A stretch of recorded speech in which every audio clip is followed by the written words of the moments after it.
Good evening. I'm Socrates Garrett, and we're broadcasting live from right here in Jackson, Mississippi, the heart of the Deep South, right here in the African-American-owned broadcasting studio. We believe Digital.com, our own platform. And so it's critically important that in the African-American community, we control the narrative. I look forward to receiving opportunities to show and advertise your products for goods and services and to move your brand along in this community. We're broadcasting live on Facebook. On We Believe Digital Podcast, go to Roku and download our app, and We Believe Global, with shows like this to bring articulate, intelligent conversations and dialogue to our platform. So I'm here to continue sounding the alarm. This is how the South is going to rise again.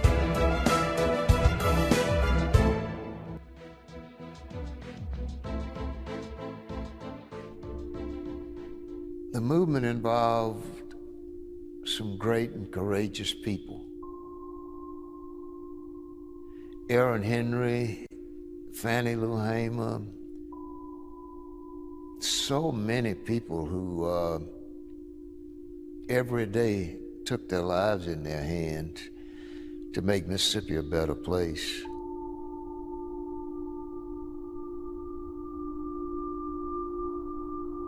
But they had to have lawyers likewise. The changing of a society is a process that's glacial, whether we like it or not. Changing people's minds is an enormous undertaking. Mississippi.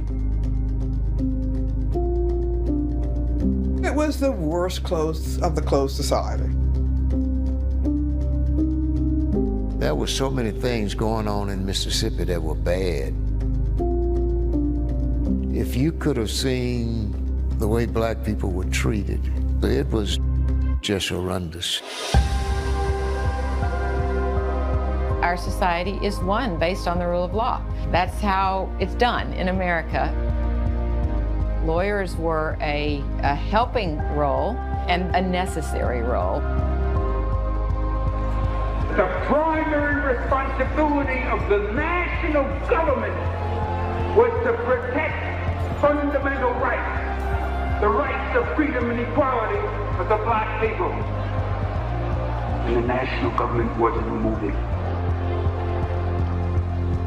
Lawyers put real lives on the line. I remember he was handling one case. He had received a telephone call saying, if you show up for court, we will kill you. We must come to grips with the fact that while we are engaged in a battle to get an ultimate goal, it will take generations to do it. We Believe wants to hear from you. To be on tonight's show, please call 1-800-492-5186. Watch live at WeBelieveDigital.com. To be on tonight's show, please call 1-800-492-5186. We're back. We're broadcasting live right here from Jackson, Mississippi. Jackson, Mississippi, the heart of the Deep South, where the African-American experience was as worst or that you could ever have in your life. So many events. The trailer that you just saw prior to us coming on just represents the tragedies that African Americans experienced in Mississippi. But the problem is that African Americans are continuing to experience more difficult times than we had during the days of slavery. And that's hard to imagine. But African Americans are losing ground all over the world. And we're broadcasting live from here in Mississippi because this is where we should be sounding the alarm. This is where we should take the battle. The battle now is to get black people to appreciate one another. There have been so many games played and so many divisive maneuvers that have been made until the problem is today that African Americans don't like each other. They don't want to see each other do better. We don't hold high standards for ourselves anymore. We're passive now. There are no more Martin Luther Kings and Malcolms and Meggers. There's no one out there now that's fighting for the African American, that is continually saying and telling the world what's continually happening to our race. We're despised all over the world, black people. My message is specifically to black people. No one wants us. They don't want us in the suburbs of Jackson. They don't want us in Poland, where recently African Americans were denied the opportunity to flee Ukraine, had to get off the train. I don't know when we are going to wake up as a people. We've just dumbed down and we become so passive and we won't support one another. And here in Jackson, Mississippi, we have on full display how an African American majority city council can deny an opportunity to an African American firm just to pick up trash, even though the African American firm says that we will save the city over $10 million over the life of the contract. And as poor as we are as a city and a state, we will not even take the savings. We'll carry the message of waste management. We'll carry the message of the master. Senator John Horn said we're out white folk and the white folk now. We're harder on each other than anyone has ever been. And yet, we say nothing. We do nothing. We allow ourselves and our business community to be denied opportunities. It's criminal what's happening. When we get less than 2% of contracts for goods and services from a council that is majority black, when we get less than 2% of contracts for goods and services from a school board that is run by black people, and when we get less than 2% from a county that has all African American leaders, and when we get less than 2% of contracts for goods and services from an airport authority, from the Jackson International, I believe it's the Jackson Medgar Evers International Airport, named after Medgar Evers. And yet, even though we'll name it after Medgar Evers, we won't do anything to support progress in our community. We hang a few pictures on the wall of the currently elected officials, as if that is what this struggle was all about. So I'm a little upset, because we're going to have better leadership, and we're going to have a race of people that believe in themselves, that want to see themselves do better, that'll come to bat, will support one another. If we don't do that, the future looks very, very gloom for African Americans throughout this entire country and throughout this entire world. As always, my guest is Dr. Eldrige Henderson, a gentleman that has fought the good fight, continued to fight well after he should have been retired, stayed in the ring, continues to battle every day, continues to sound the alarm, tries to say that he has a solution that will help the African American community save itself. Dr. Henderson, it's always good to be in the studio with you. Tell our people a little bit about who we are and what you think we got to do. Okay, thank you, Mr. Socrates. Well, ladies and gentlemen, my name is Eldrige, Henderson. I'm here in Hinds County, Mississippi, and black folks have some serious days ahead if they continue to do what they are doing, where they don't promote good leadership initiatives, where they don't have any economic power, no political power. I can tell you, and I've been saying for a while, that black folks will be doomed in the next 8 years. By December the 31st, 2029, if we don't get serious and start controlling 5 areas of activity from birth to death, we will totally be a non-entity in Mississippi, in the South, in the nation, and in the world. We must control, started on the local level, our education and training, our leadership initiatives, our economic development.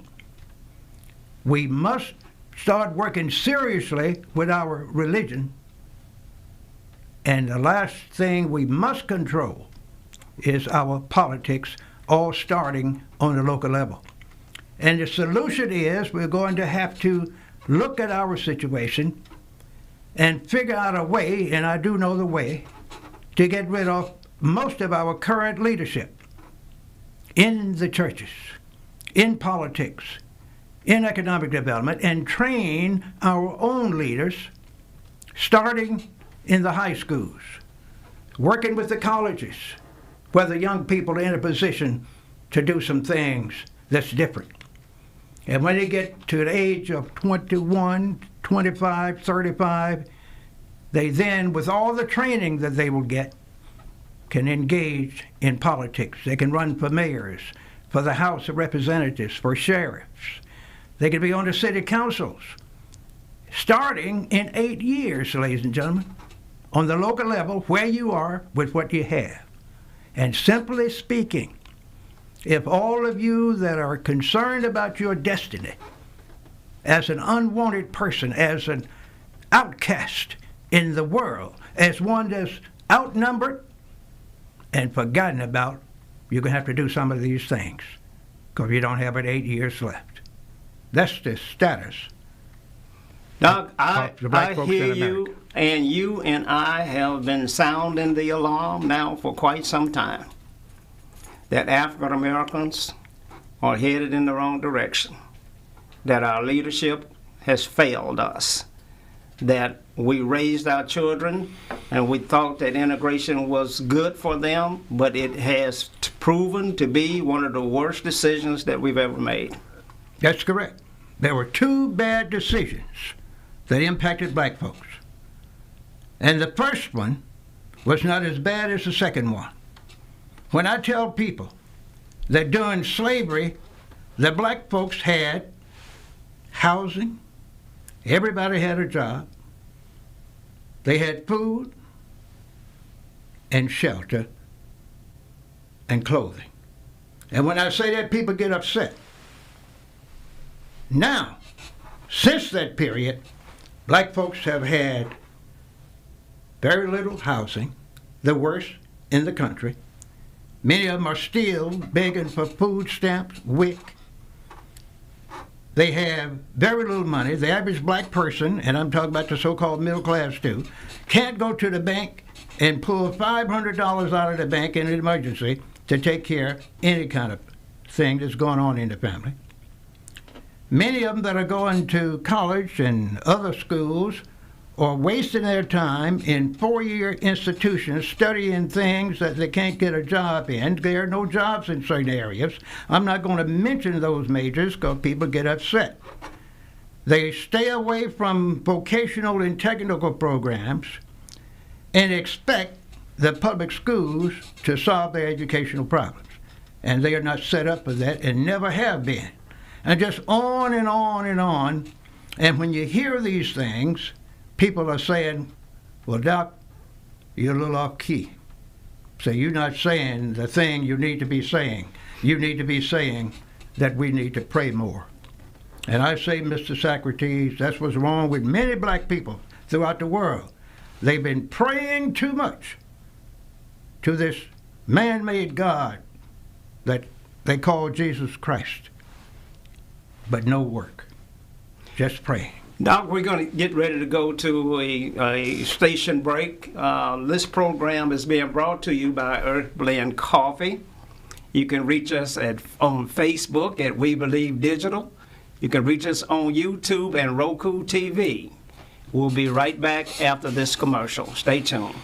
Socrates Garrett ENT.com is a diversified firm specializing in recycled aggregates and crushed concrete. Socrates Garrett ENT.com's recycled materials provide the construction industry with significant economic and environmental benefits by recycling clean concrete rubble into M.Dot grade rock materials. Recycled aggregates and crushed concrete can be applied to driveways, road construction, bank protection, parking lots, general bulk fills, and more. By using Socrates Garrett ENT.com's crushed concrete products, anyone from homeowners to general contractors can help reduce landfilled concrete waste, conserve natural resources, and gain significant economic savings on materials and disposal costs. For more information, please call 601-896-0084 or visit us online at SocratesGarrettENT.com. Advertise on WeBelieve.global, a brand new digital media platform. Share your brand with our audience on our many global live stream TV broadcasts and over the radio. For more info, visit WeBelieve.global or call 800-492-5186, option 1. We Believe wants to hear from you. We're back live. To be live. on tonight's show, please call 1-800-492-5186. And what I think we need to do is to continue sounding this alarm. I think we got to do this every day. I think we got to take this on in the latter stages of life. You and I both are in the latter stages, the fourth quarter. And we got to try and make a difference. We got to correct what you and I created. We created this generation that has come into power. Should be their time to move the race forward, and yet they're letting us down. And we were saying that integration was one of the worst things that ever happened because we lost control over our children. We no longer became a hero to our children. As a boy, I can remember walking behind my daddy and trying to jump in his footsteps. And as a little boy, that was hard for me to do because his footsteps were so far apart, I had to run and jump in his footsteps. But I was trying to get in his footsteps because he was my hero. And the older I got, Doc, instead of those footsteps getting closer, they got further apart. Because I realized the kind of man that he was and what he was struggling for and fighting for, and he was trying to do everything he could to make life better for his people up in Madison County. But he wanted me to have an education beyond what he had. He wanted me to enjoy the quality of life that white folk enjoy. So he thought that integration was a good thing. But it proves out that we lost our children. We're not their heroes anymore. They don't identify with our struggle. They don't appreciate our past. They do not appreciate all of the achievements that we made from the days of the Nile River up until today. They choose to support our oppressor. How can that be, and how can it not continue? Well, one thing that black people are going to have to do, they're going to have to stop loving what I call the human enemies of mankind, And I'm talking about the people that set the course for their destruction in the churches, in the political arenas, in the state legislatures, in the federal government. These entities have historically put programs in place that denied black people their civil rights, their human rights, their economic rights. And some people call this institutional racism. It is a very serious problem. It's pervasive. All of these acts that were passed by the local, state, and federal legislatures always denied equal treatment for blacks in any aspect of life. So now if we expect something from the federal government now and in the future, I guarantee you it's not going to be very much, because at this point in America, blacks are a definite outcast. They're a member of a permanent underclass constitutionally. And every few years, the federal government saying we're going to have to pass some more rights to protect the blacks when we have a constitution. And every year, the local state legislatures are denying blacks more rights, even though they have the same thing written in the state constitution, that we're going to have equality and justice and freedom for all the people. And I'm not blaming the human enemies of mankind for this. I blame black folks for allowing this to happen by thinking that their enemies love them. And you have to understand, Mr. Sock, your enemy does not love you, and you're not supposed to love your enemy. You're supposed to love yourself first, your family second, and your community third, and then you build those things. It's very simple. You look at yourself as an individual and see what deficiencies you have in religion, in economic development, personal deficiencies. Then you do a corrective action plan and build yourself up in that area so you can take care of your family economically, socially, and otherwise. And then you do like your dad, you teach your children to do better than you. Every child born in America, especially black ones, ought to have more money, more education, more specific training than his parents. But today they have less. I work with people that's always fussing and fighting about what their parents have or had. They want their land, their family home, and all kinds of things, and they have 2 and 3 college degrees and don't own anything, in debt, credit card, $30,000, $40,000, $50,000, student loans, $100,000, $50,000, $30,000, and they will never get out of debt, and they're allowing their kids to do the same thing. And now, with this situation getting so bad, and with wars going on, we're going to have World War III Part 1 real soon. It's already started. It's going to be limited. And when they start throwing these big missiles in France, in Germany, in the Middle East, and eventually in America, black folks are going to be catching so much hell until they can't even be sheltered by the mountains. Nowhere to go when you have fallen down to number 6 in society. And you gotta support yourself. The only solution we have is that we come together as a race of people and we devise plans and strategies to empower our race, to build it up, not to tear it down. Our black elected officials are doing more tearing down than they are building up. You have an opportunity to promote and build up. What do? You tear down. You don't want to see a black man get ahead. I have personal experiences that I've had major contracts in this city, in this state, under white mayors, and I thought that we would do even better under black mayors. And let me give Mayor Harvey Johnson a shout out right here, because he did his dead level best to move this business class and this black agenda forward. He was a student of Maynard Jackson, and Maynard came to his inauguration, and they shared a vision. No one after him, and black folk didn't want him. If you're an effective leader, they'll tear you down. They don't want effective leaderships.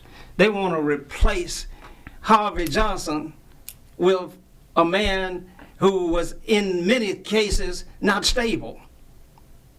You know, Frank Melton was a character, but he wasn't stable to be mayor. But we tear leadership down, and we promote those that are incapable of moving us forward. And the race at large supports that concept. They never say anything unless a white man kills a black man. Then they want to act as if we are sensitized to that issue, and we want to march for a moment and burn down our own community. That's right. That's what they do. We don't burn down anybody else's community. We go burn down my shop. Give you an opportunity now to further tear down what black people are trying to build. And now we're our own worst enemy, but somehow we got to get this message across, and we got to change it. How do we do it? Well, it's very simple. And you hear that word simple often when I'm talking. You mentioned people getting killed by police and others. Now, the police are killing a lot of black folks for sure. But I guarantee you, black people are killing 10 times more. So when they kill someone black in the community, you will find a family getting on TV, and they will have a little march, do a little praying, throw a few flags away, little balloons and flags, and go home and forget about it. And most of those folks know why their sons, their daughters, their uncles, their fathers and mothers got killed in the first place. Many of them know who did it, but they won't turn them in. Because history shows, and the economics shows, in the ghetto they find that the criminals are helping support the family. They are paying the rent. They are helping buy new cars. On and on and on, and we just don't have enough time. Doctor, you're saying the criminals are helping support their families.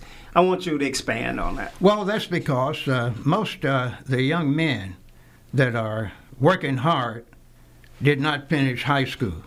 So they worked hard, found themselves in prison. I know a lot of them. And when they got out of prison, they were worse animals then than they were before they went to prison, because they didn't have anything when they went in and came out with less. So most of them get back in the same activity. But now they have learned to be strong and mean. They'll kill you now in a second, cut your throat, shoot you down on a Sunday in church, whether you're sick or a baby or whatever, and they just drive by and shoot you. Somebody will see the car, they know who those people are, but they will not turn them in because of that economic gain, or because my son, my daughter, is a good person. They're hanging around with the wrong people, and hell, you've been knowing that since they were 2 weeks old. No father nowhere, like in your situation. Most of these people now, they're having the babies, if they're not married, if they're under 18, grandparents get them. And the grandparents now are so young, they don't want the grandchildren, they give them to grandmama. And she is in her 50s and 60s. And then there are a group of these grandmothers in their 40s and 50s and early 60s don't want the great grandkids, they give them to their old mothers. They're 70 to 90 years of old age. I got some in my family like that. Now, what can a 70-year-old single black woman do with a child, her own, her grandchildren, and great-grandchildren, and others, but look at them and pray for them? Don't have nothing to give them. Even prayer won't help those kind of folks. They just catch hell day after day until they die, and the families just disintegrate. And then a lot of them end up sick, in jail, mentally unwell, and start thinking about suicide. And this is increasing all over the world among black folks. Among black folks. That's right, sir. Young age and old folks, and all in between. It's something that's been instilled in us to make us not like one another. And we gotta put it out there. We gotta find out what that thing is that makes me hate you. And we gotta undress it, and we gotta deal. We can't solve the problem until we identify it, and then we gotta come up with a solution to correct that. It's simple. Before you start thinking about who you hate, you have to look at the old psychological aspect. Look in the mirror, and the first person you ought to start hating is yourself. I told you earlier, you look at your deficiencies. Where do I need to make improvements? Economically, socially, politically. Then do something about it. Re-educate yourself, retrain yourself, and stop criticizing the human enemies of mankind, because people that are depressing you and holding you back just enjoy the fact that you're hollering and squalling and praying and marching. If I were taking advantage of you in every way I could, I would just enjoy when I see that you are praying and marching and boycotting, instead of fighting for yourself economically, socially, addressing the Second Amendment, where you look at the constitutional right to bear arms so you can defend yourself. And when the police and others in the community start shooting your people down, you can defend yourself in the community. But there are a lot of specifics that we don't have time to get into. There are programs that are designed for these purposes. Well, we're going to have to get into it. We're going to have to find the time to get into it. We got to deal with it. We got to get right in this issue, and we got to deliver for our people, because if you and I don't do it, I don't see anybody on the horizon to do it. We're going to take a station break, and we'll be right back. S2-E19 is paving the way forward for a safer city government, delivering cutting-edge biosecurity and biosafety protocols developed internationally by top virologists and scientists using an all-natural cleaning solution, killing COVID-19 on contact like no other product on the international market. For more information, please call 1-800-281-9080 or visit us online at SGECOVIDsolutions.com. Let SGECOVIDsolutions.com provide innovative rapid facilities testing and world-class state-of-the-art biorisk safety protocols for all of your coronavirus needs. Call 1-800-281-9080 or visit us online at SGECOVIDsolutions.com. Do you have something to say? Do you want your voice heard? Join the We Believe Global lineup. Be the star of your own show. For more info, call 800-492-5186, option number 1, or visit online at webelieve.global. We Believe wants to hear from you. To be on tonight's show, please call 1-800-492-5186. Watch live at webelievedigital.com. To be on tonight's show, please call 1-800-492-5186. Doc, we're back. And, to our viewers out there, you're watching us all over the world. We're live on our own website, webelievedigital.com. We're live on Facebook at We Believe Digital Podcast. We're live on YouTube at We Believe Digital. We'll be uploaded on Roku at We Believe Global. The message is critical. And the ability to get the message out is also critical. And that's why we're so pleased to be able to put this broadcast together and get it out through all of these social media outlets so that the conversation can begin, so that the dialogue will take place, so that we will hold our folk accountable. You see, if you really want to get in trouble, if you really want to test the condition that we're in as a people, all you have to do is advocate for another African American to have a better opportunity in the community that he's in. And watch the response of black people, not white people. Watch the response of black people. Watch them say that you don't need that opportunity. Watch them say, don't you have enough already? Watch them say that you must be on drugs. Watch them destroy your character and your life's work. You know what happened to our mayor of Jackson that got caught up in this controversy that's going forward is a perfect example for black folk all over the world to pay attention to. Now, here's a mayor that came into office of that same generation that we talked about, that we gave everything, the best schools to them. We gave them everything that they possibly could. He grew up in a household, so he understood the struggle, because his father, the late Chokwe Lumumba, was a national figure and a warrior for human rights and social justice. And he was an advocate for economic justice. So the young mayor understood the environment that he was in, even though when he came into office, he did not pick up the banner of let's deal with the injustices that are happening in the economic arena for African Americans as one of his primary pillars that he was going to fight for. Now, Harvey Johnson picked that up and made it perfectly clear that that was one of his pillars in his administration, and he called holy hell from the white community and from the black community when he tried to advance the black business community. And so this mayor, even though he didn't come in here with that as a primary focus of his administration, he did try to move the economic agenda forward when he chose an African-American firm to pick up garbage in Jackson, Mississippi, because they were the low bidder and would save a city that needs money desperately, some $12 million. When he chose that firm, the world turned on him. Now the white folk are saying that he's the worst mayor in the history of Jackson. Anybody that tries to support your people, his own people, the enemy is going to call you the worst of people in the world.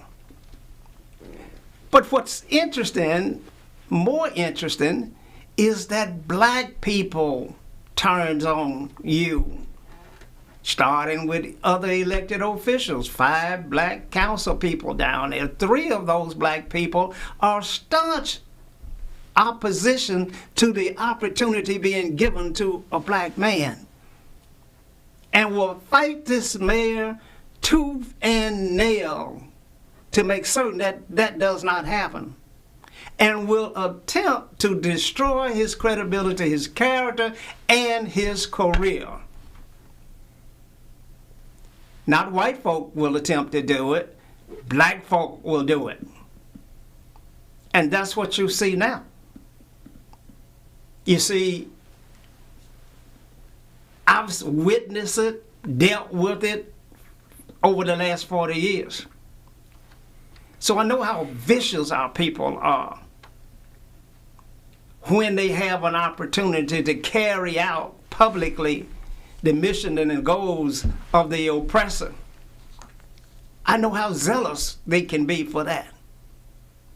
And so our mayor finds himself in a peculiar position, in a real trap, a fight that he did not want, but a fight that is going to destroy him if he does not get black support. If the black community does not rise up and support this mayor for what he's trying to do, he will be destroyed. And Dr. Henderson, that is a shame and a disgrace. That is a fact. But the solution to this is eliminate the 2 major problems that black elected officials have. There are 2 major problems. You just mentioned it. But I'm going to be very specific. They lack leadership principles, and they lack few positive coalitions. The mayor cannot do very much unless he has some strong, smart people with him where they do their research, form coalitions that's going to support him before he starts announcing what is happening. And look at the current voters and those that are on the roll that's not voting. That's what politicians have to always do. Form new coalitions, build new coalitions, then announce what they're going to do. It's like going to war and you're fighting a tiger and you have 2 bullets. You ought to have a barrel full of bullets so you can shoot him 1,000 times if necessary. That's what Putin is doing. He is oversaturated Ukraine with missiles, weapons, and if things get real tight, he's going to start putting those airplanes in that area. So it's going to get serious, Doc. It's getting serious. And you got to know, black people, that if you see what's happening in Ukraine, and if you see members of the same family fighting each other that way, what do you think will happen to you? The moment you become a threat to their way of life, which only means the moment you want the same standard of living, the quality of life, the opportunity that they have, you become a serious threat. And if you think they'll bomb and use missiles on Ukraine, the young mayor is finding out what they'll do to him. That's right. See, history shows that's what they do for black folks when they resist. If you want to get yourself in trouble, you gain some independence, especially political independence and economic independence. And you will find with this independence economically, the human enemies of mankind will do everything they can to take what you have or destroy it, and along with killing you. They will do that.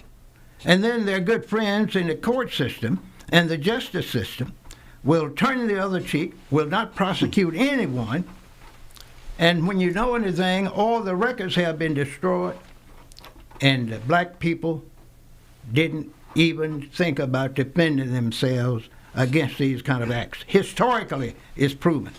Didn't rise up at the murder of Emmett Till? Didn't rise up on the murder of the 3 civil rights workers in Philadelphia?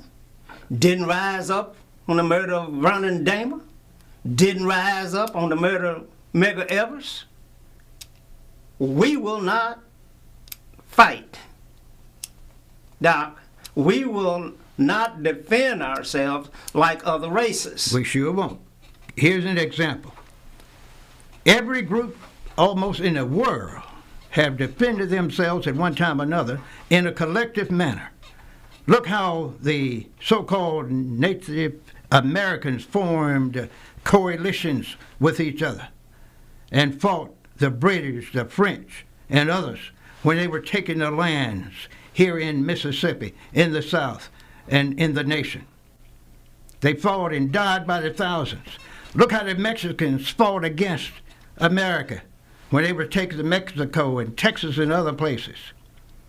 Look how the others in the immigrant community, the so-called, what I call Eastern European immigrants that came here, including some of the Jews, were considered outcasts.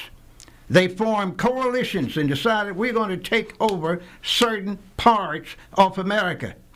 The Irish took over the police force in certain cities and the fire departments. The Jews took over finance. The blacks took over in the church, praying and shouting and all that kind of stuff, and hoping for a handout. Now this is bad news, but this is the case.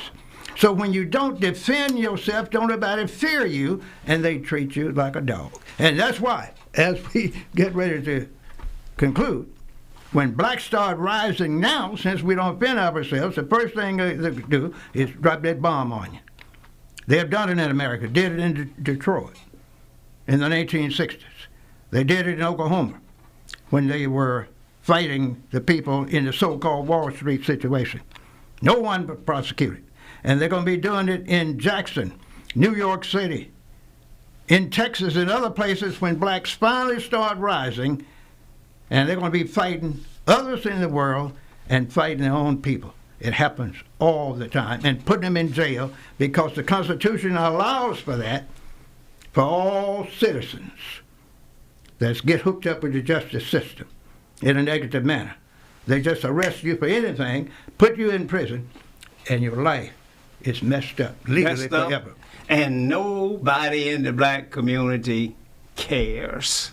That's a fact. You see, just last week, a young lady in Canton, Mississippi, was sentenced to 12 years for voter intimidation. The circuit court, it was the lower court, ruled and gave her 12 years, which was a terrible atrocity. Mm-hmm. The circuit court overturned that verdict, and it went to the Mississippi Supreme Court. They reversed the circuit court, the appeals court, and reinstated 12 years to this young lady for voter intimidation. And yet, not one word have you heard from any black organization. Not one march. Not anybody who says, what are we allowing to happen to us? Nobody cares, Doc. You're right about Nobody gives a hoot about what happens to blacks throughout this country, throughout this world, but specifically in Mississippi. We have a hard time in Mississippi. Not only are we dealing with some of the more ruthless racism, but the friendly fire is unheard of. More blacks are killing blacks on every platform than anywhere else in the world. Stay tuned. We'll be right back.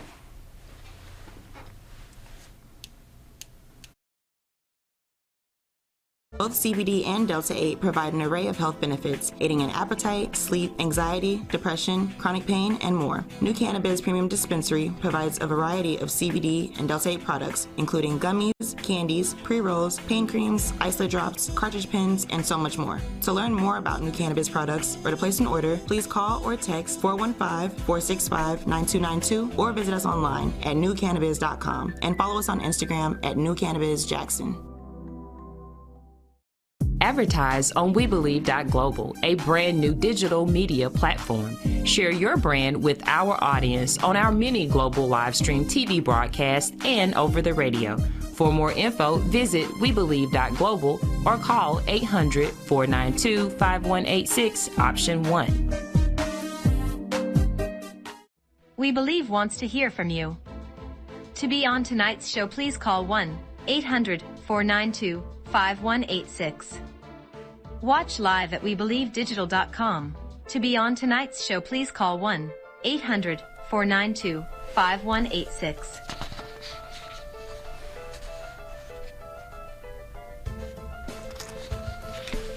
We're back.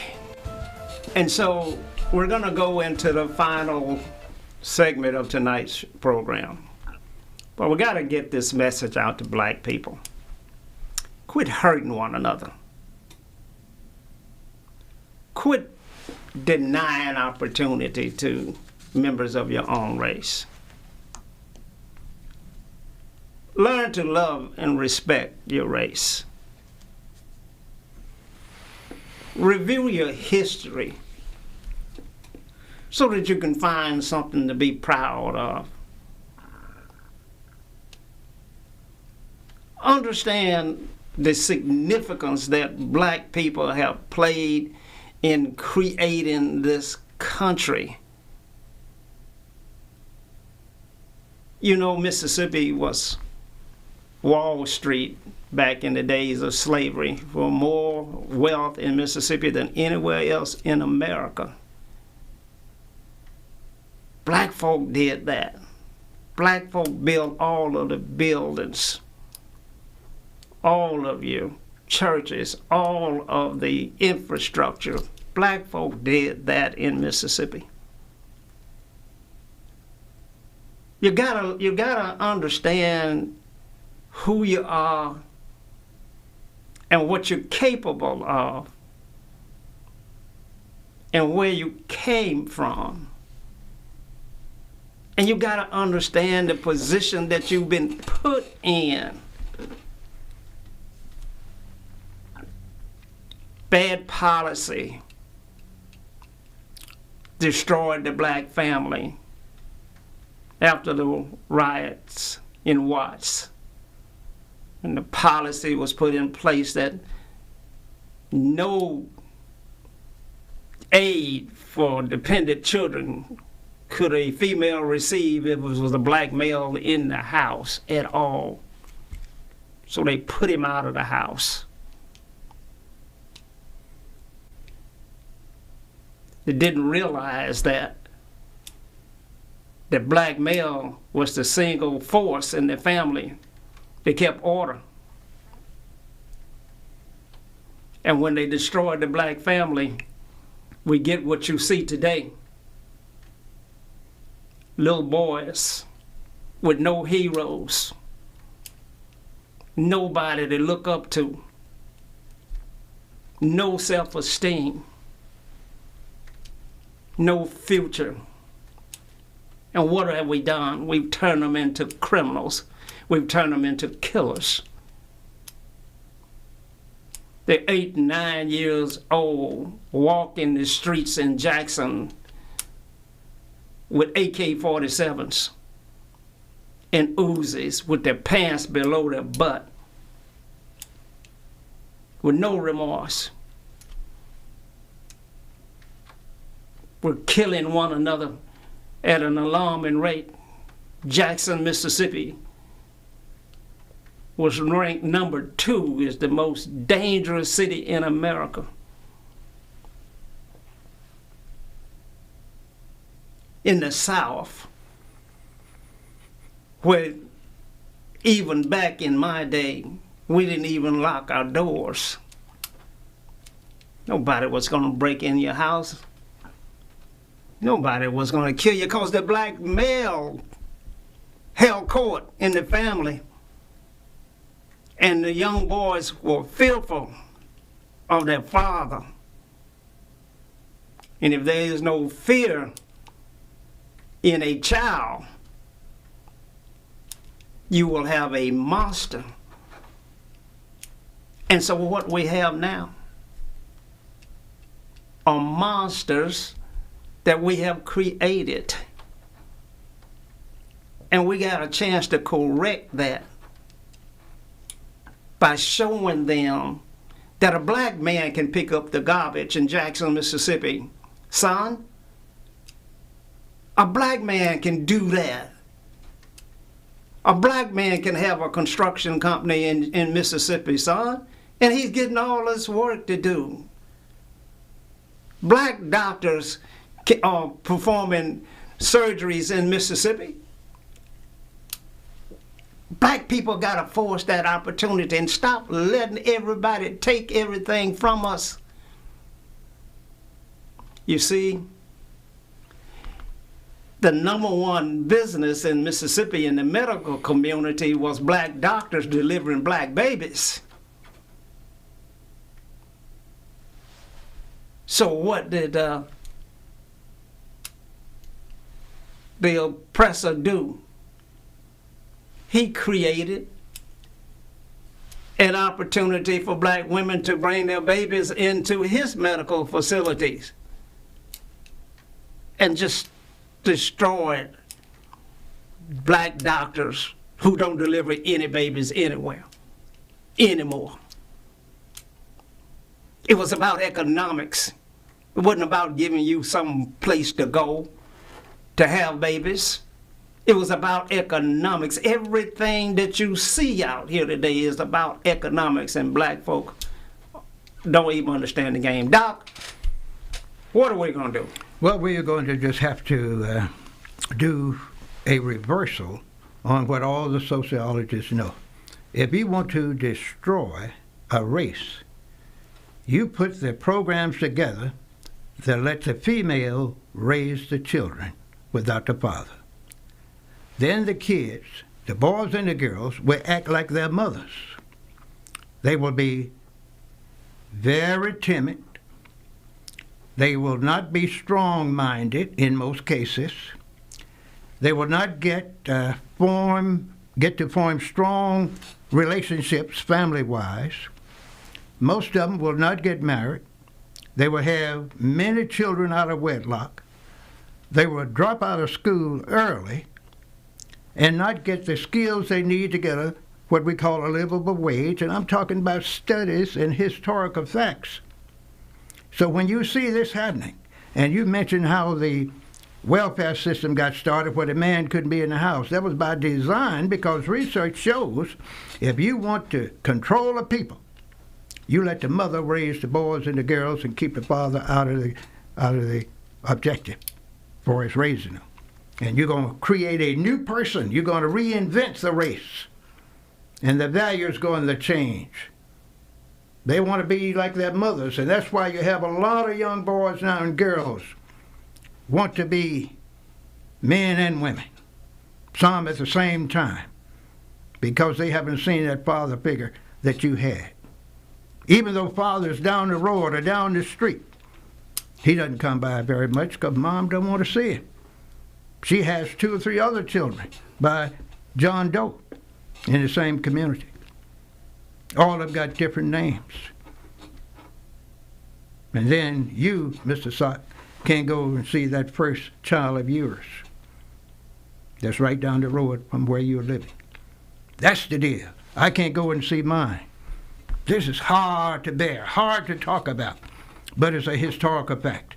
And all of this was by design. So you got to whip them down. And then when they get to the point where you don't want them, you fix it where you lock them out of the society, put them in their special area, and give them that pass where they can go only in their area and out of their area. I call it the urban and rural ghettos. Lock them in there and lock them out of the gated communities. That is what's happening all over America, all over the world, as far as black people are concerned. But they will let 2 or 3 of you all in those gated communities. But you will never be accepted. When you have a wedding or a party, you invite your neighbors, they don't show up. And you most certainly not going to get invited to theirs. And then when you have your people coming in, they're going to catch hell getting into the gate. And if you make any noise, you're going to be arrested for disturbing the peace. That's happening right now, all over America. By design. By design. And our people and our leaders can't see what's happening, or don't care or what's happening, or they're just selfish. Well, the problem is, Mr. Sack, our leaders are controlled by the human enemies of mankind. You've talked about the fact that this situation happened in Canton, and you didn't have the NAACP and other groups saying anything. I've been telling you for some time, Mr. Socrates, outside groups support these black organizations. The membership does not support them. So naturally, those guys are getting $200,000 and $300,000 grants from various foundations that are liberal, or what we call in the middle of the road. They can't afford to say anything. They don't want to lose their $110,000 salary or their $95,000 salary. They just look the other way. So, black people are in trouble. In trouble because we don't do anything about it. We like to take whippings. We don't learn from the past. And it's not going to change anytime soon. Matter of fact, it's going to get worse. And that's why I'm telling you, you all don't have but 8 years to stop it. In 5 areas of activity, started on the local level with what you have, exactly where you are, and create your own leaders. We'll be back here next week to continue sounding the alarm. Dr. Henderson and I are fighting for our children. We want them to have a better quality of life. So join us next week at the same time. Good night. Good night, folks.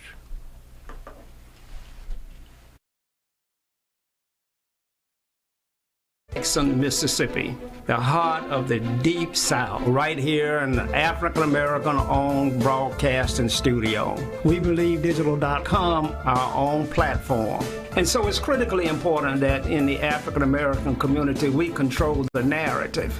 I look forward to receiving opportunities to show and advertise your products for goods and services and to move your brand along in this community. We're broadcasting live on Facebook. When We Believe Digital Podcast, go to Roku and download our app, and We Believe Global, with shows like this to bring articulate, intelligent conversations and dialogue to our platform. So I'm here to continue sounding the alarm. This is how the South is going to rise again.